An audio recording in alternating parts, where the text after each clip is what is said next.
Kad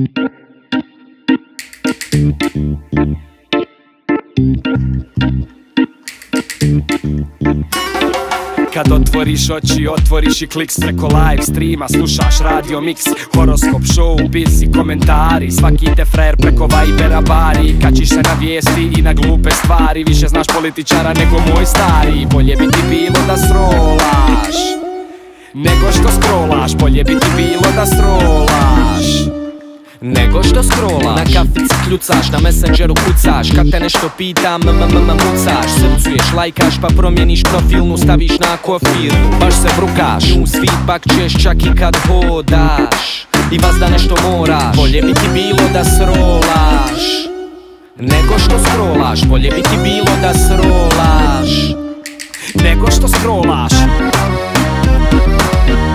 Bolje bi ti bilo da srolaš nego što bolje bi ti bilo da srolaš.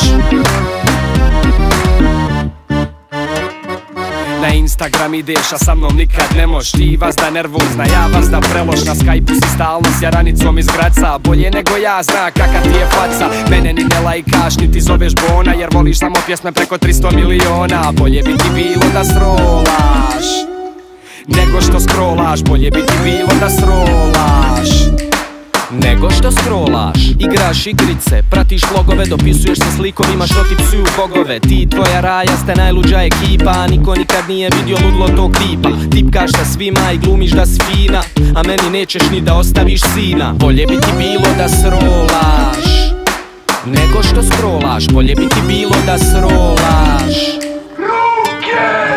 bolje bi ti bilo da srolaš nego što scrollaš. Bolje bi ti bilo da srolaš nego što scrollaš. Bolje bi ti bilo da srolaš nego što scrollaš. Bolje bi ti bilo da srolaš nego što scrollaš.